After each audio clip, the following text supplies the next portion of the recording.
ചിത്രങ്ങളും മനസ്സും എത്രത്തോളം ബന്ധപ്പെട്ടിരിക്കുന്നു എന്ന് നിങ്ങൾ ചിന്തിച്ചിട്ടുണ്ടോ? ഒരുദാഹരണം പറയാം. 1. വിജനമായ ഒരു മരുഭൂമി. 2. പച്ചപ്പിടിച്ചു നിൽക്കുന്ന പാടം. അങ്ങകലെ മലകൾ നിറയെ മരങ്ങൾ പൂത്തു നിൽക്കുന്നു. അകലെ നിന്നും ഒഴുകി വരുന്ന പുഴ. പുല്ലു തിന്നു മേഞ്ഞു നടക്കുന്ന പശുക്കൾ. ഈ 2 ചിത്രങ്ങളും വിശദീകരിക്കുമ്പോൾ ഉള്ളിലൊരു ചെറിയ സ്പന്ദനമില്ലേ? ആദ്യത്തേത് അല്പം വിഷമമുണ്ടാക്കുന്നു, രണ്ടാമത്തേത് മനസ്സിൽ സന്തോഷമുണ്ടാക്കുന്നു. അതായത് പറഞ്ഞു വരുന്നത് ചിത്രങ്ങൾക്ക് മനുഷ്യ മനസ്സിൽ ദുഃഖവും സന്തോഷവും ഉണ്ടാക്കാനുള്ള കഴിവുണ്ട് എന്നതാണ്. നമ്മൾ താമസിക്കുന്ന വീടിന്റെ ചുവരുകളിൽ മനോഹരങ്ങളായ ചിത്രങ്ങൾ കൊണ്ട് അലങ്കരിക്കണം. അത് കാണുമ്പോൾ മനസ്സിൽ അറിയാതെ സന്തോഷം വരും. അതുപോലെ മനോഹരങ്ങളായ പൂച്ചെടികൾ കൊണ്ട് വീടിന്റെ പുറത്തും ഉൾവശവും അലങ്കരിക്കുക. ഇതൊക്കെ മനസ്സിൽ സന്തോഷം കൊണ്ടുവരും. എന്നാൽ മാറാല പിടിച്ച് വൃത്തിഹീനമായ പരിസരം മനസ്സിൽ കണ്ടു നോക്കൂ. എന്തെന്നില്ലാത്ത ഒരു അസ്വസ്ഥത മനസ്സിൽ ഫീൽ ചെയ്യുന്നില്ലേ?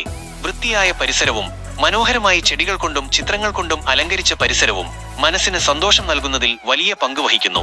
നന്ദി.